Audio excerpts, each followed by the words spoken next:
Welcome back to my YouTube channel. So in today's video, I'll be showing you guys how you can, win this GDC Design Challenge. So this tutorial is actually for anyone that is actually in a design challenge, whether it's GDC or whatever design challenge that it is. But if you're in any design challenge, then this tutorial is for you. So quickly, let me just share you what this tutorial is not. This video is not sponsored by GDC. I just the content idea just came to me, and I went on a call with my friend here, Precious, and we talked about how Precious has actually won this challenge the last year on, so he won it. So I just went to the call with him, and he shared me some tips which I'll be sharing with you guys in this video. So with that being said, guys, let's get started. So we just from my observation and what we discussed, I'll be giving you about 5 points on what you need to do to win this design challenge, guys.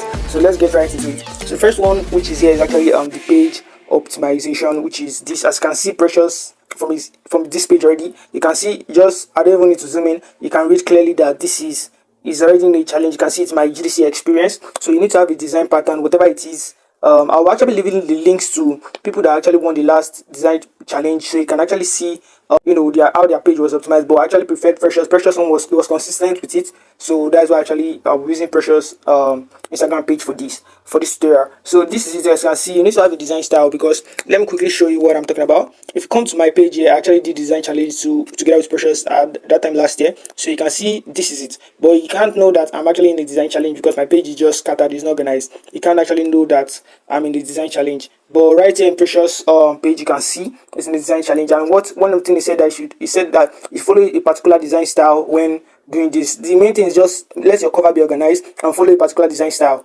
Let it be organized. Do not like change.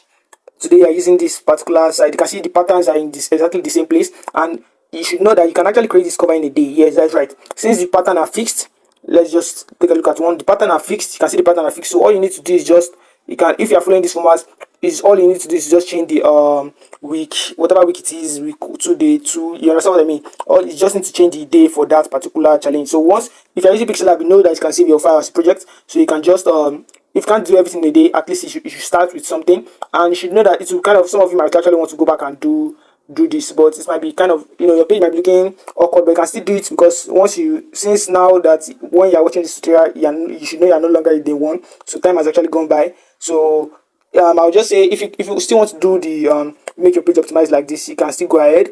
But me, I think there is it's kind of weird and it will be looking somehow. So, but with the extra tips which will be sharing, you can actually, depend on when you're watching this tutorial as well, it will actually help you, to stand a chance of winning. So here is one thing I said. The main thing here, because it's Precious said that the presentation is actually more how will I put it, is more even relevant more than your design itself in this design challenge, like, because the presentation takes more time.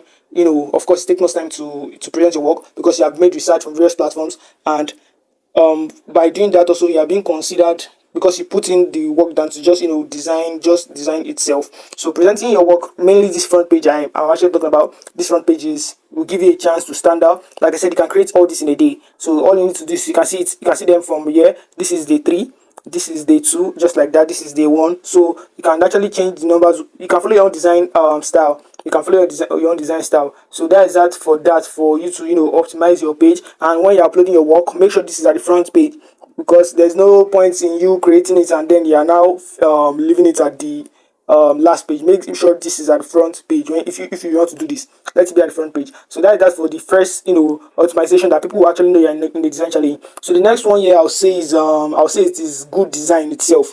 You stand a chance of winning if your designs are really good, and if you're going to follow everything which I'm going to say in this tutorial. And one thing you should keep in mind, your design doesn't just need to be good. You need to follow the design brief in order to win. Follow the design brief in order to win. The exact keyword that you're given. If you're asked to replicate, or this one actually has to do with design improvement, so they just said you should improve this design, and you can see this is what Precious did. So he even picked some of the main people here and used it to create the main design. So follow exactly what, don't add any, this is not the time to add anything that is not necessary. Let me use that word, that's not necessary. Follow exactly what the design brief says. I think this is a replication. Yes, this is a replication. And again, since it's a replication, you need to follow exactly. This is very, very, very, I think it's one exactly. Okay, yes, very similar to the original replication that you were asked to. And if you're asked to use a particular color, a particular pattern, do well to do that as well. Like I said, follow exactly there's no point in creating a good design that is not even what you were asked to create from the brief in the first place. So follow exactly the design brief as exactly the way you're given from your brief in this design challenge. So from this design challenge, from the one I've joined and the one I'm seeing here currently, you'll be asked to create visual metaphors as well, and the portfolio aspect. We're going to that as well. So for the visual metaphor, is more like is visual metaphor is like you are representing a concept, a place, a thing with the use of image that are actually associating with each other, image that rhyme with each other, image that fit with each other. From your design brief also, you are representing using the words from your design brief to create a communication that is with images that is representing what you are given in your design brief. So from that, you actually have different type of visual metaphor. I think one is here already. So from the visual metaphor, you'll be doing a lot depending on your design brief. You can see this type is just a position. So you can see this here. So exactly like I said, exactly the way you were asked to do it from the design brief. All you need to just do this: how to create a better visual metaphor. Write down that keyword that you are given, the keyword that you're given, whatever it is. Okay, I'm just looking for one that actually really communicates better, and I'll do that real quick. So this is it from the keyword that was here. It's actually speed of exchange. Yeah, speed of exchange. So Precious is the Sonic to represent the speed, and you can see those coins that are flying about to represent the exchange. So whatever keyword you're given, all you need to do is to write it down. Look for words that are either similar or opposite, because sometimes the visual metaphor you might be asked to create is either similar, opposite, or two different images combined to form one concept. So you just look for the synonyms, antonyms of of that word, and then look for images that are relating to that word and use it to create that this visual metaphor by combining them, and you'll be able to create this visual metaphor. So this is how you can actually create a good visual metaphor: writing down the keyword, looking for words that are opposite or similar to the exact word, then which, because sometimes some words might not be clear to you, that's why I said looking for some words that are similar to that. Then look for images that are relating to that, and then just find a creative way of combining those images. And here's also how you can get inspiration for this. You can just simply go to Pinterest and type in photo manipulation or product manipulation. The main reason why is because the more time you spend on a particular concept or a design style on Pinterest, those are the concept that Pinterest will keep generating for you. So before the end of this, if you usually be watching this tutorial before the end of that challenge, so before the end of the challenge, if by day one you're already typing photo manipulation on Pinterest or product manipulation, like 2 days, every 2 days you're typing that, and those are, it's just like inspiration to give you ideas on what you can actually create when that time for this visual metaphor comes in this design challenge. So do yourself a favor and look for inspiration already on Pinterest consistently. Just for that particular design challenge time, just be typing only photo manipulation or product manipulation, and you'll be able to get some good inspiration. I also be leaving some links to some visual metaphor which you can actually use for inspiration in the description box below. I'll be leaving some links to that, and like I said, for the people that actually want the design challenge as well, I'll be leaving some links of those people's Instagram page in the description box below, so you guys can do it to check that out, so you can get inspiration from their page as well. So now it's time for the portfolio creation. I created a separate tutorial on this, so now you can actually create your portfolio properly. You are seeing that on the screen currently.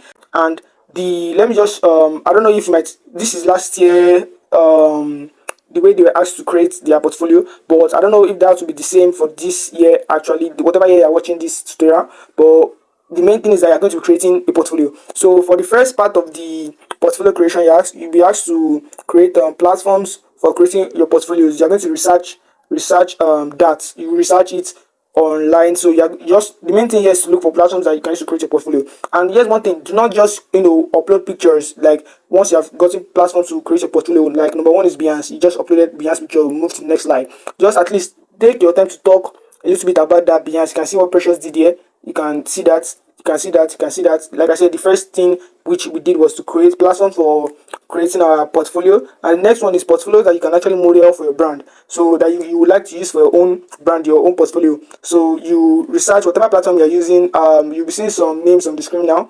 Okay, I think this is already itself when we went back. This is it already. The platform for creating your portfolio. This is it. Behance, Jibru. So you can see this. So when it comes to portfolio that you can model for your brand, this is talking about other people's portfolio which you would like to, something you saw there that you would like to use in your own portfolio. So when you just can present it in the same format you used to present your platforms for creating portfolios. So once you have a particular person in mind, you can just take a screenshot of that person's portfolio, then talk about why you know picking that portfolio. You can actually go with, you like the style, the layout. You can, yes, because you can actually use the layout someone used in their portfolio, the style, the layout, just stuff like that. Just talk about the main reason you picked that person's portfolio. So you can see this, you can see this on how you can pick how you can use you can model other people's portfolio for yours. So the next one here is so this is just a glimpse of all the combination of your work. If you are watching that tutorial on how to create your portfolio, I explained in detail, so that will really help you out. In case you don't know how to create a portfolio yet, that tutorial I seen on the screen now will really help you out. So this is just a glimpse, just like a brief of your portfolio, a quick brief of your portfolio. And the last one is actually the main portfolio creation, that your portfolio is ready. This is, I think this is the last day of the challenge, or second to the last day. So your portfolio is actually ready and is, you know, live on Behance or whatever platform you are using. So this is it, to show that your portfolio is ready. And it also is similar to the glimpse of a snippet of your portfolio. The glimpse just showing them a brief side, but at least this is more. This is a complete. Yes, I'll say this is a complete project, because this is a combination of all the designs you have done from day one, which will be included in your portfolio. Like I said, the video on the screen will really help you. Is the link to every this video is also in the description box below, so do have to check that out on how you can create your portfolios. Okay, quickly, immediately you create that portfolio. Immediately you create that portfolio, do have to input your Behance link on your Instagram profile. You can see this here.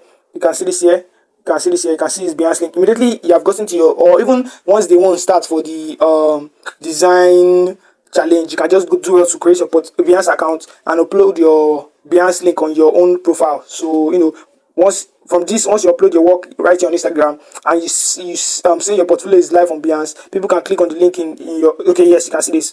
You can see this. Click on the link on my bio to check out my portfolio. So you can do well to do that. You can do well to do that. So that is that for the portfolio creation. So now let's go to the presentation aspect. So I will just say this, that for the presentation, whether it's logo, they're actually different niche: flyer, logo, and UI UX design. So for the logo aspect, it's just they will be giving you, I'm actually doing perspective of the logo aspect, but with, you know, the brief research I did, you'll be creating different concepts in you'll be sketching, then you'll be picking out a final concept in different days. So in order to help yourself in the logo creation aspect, this if you are using mockups, yes, we'll be using mockups to present your work.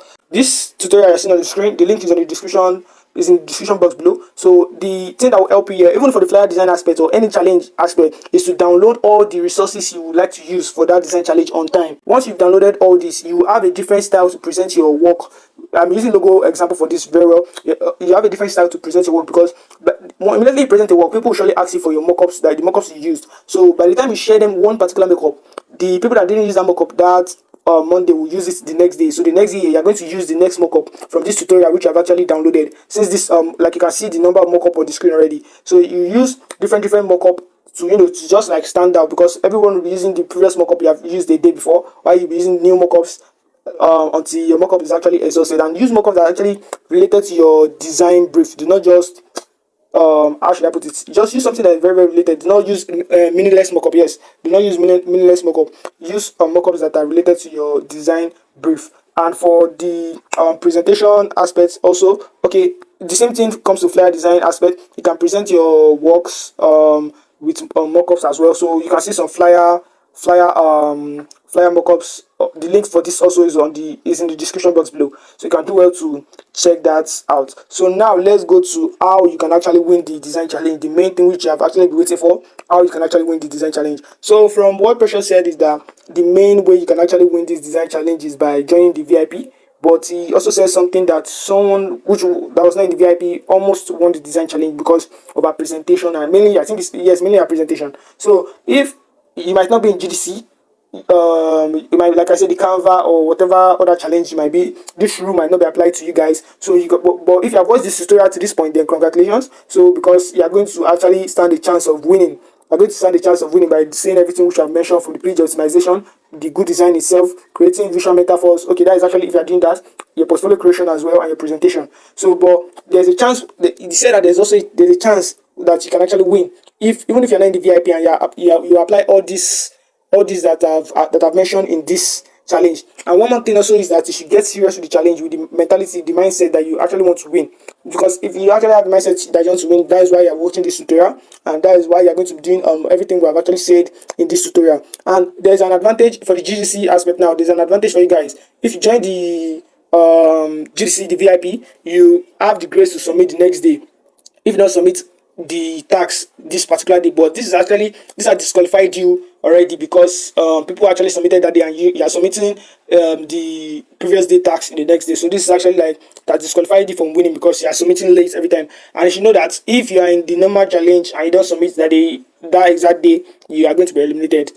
So you are going to be eliminated if you don't submit that exact day. So to win the GDC challenge, mainly you have to be in the VIP. But like I said, whatever challenge that yours is, if you're watching this tutorial, it might not be applied to you guys. But even if you're in GDC, you have it, like I said, Pressure said, someone had the chance of winning, so you can also have the chance of winning. You can stand the chance of winning with this strategy, with everything we have mentioned in this tutorial. So quickly, I'll just let's just recap what we've said once again. Your page needs to be optimized the way you're seeing this as Precious his own page here. That's to be optimized, so people will know that you're actually in a design challenge. The thing is, you can design this exactly this not exactly follow your own design style. You can do all this in a day, because the pattern are fixed, the text are fixed. It's just the day, the week, and the day that will just need to change. So you can do that all in a day. So like I said, good design itself will make you stand out, and it will really play a long role here if you can, if your designs are already good already, and you're following everything which I've mentioned in this tutorial,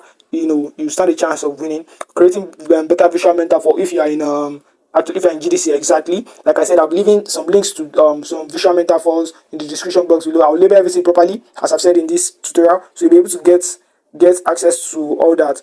For the portfolio creation also, like we've said, learn how to research platforms that you can use to create your portfolios, models, other people portfolio you like to model for your own brand, a quick glance of your portfolio before the challenge is over, and the last part is the that your portfolio is now live on Behance. So the tutorial on screen will help you guys to create a perfect portfolio.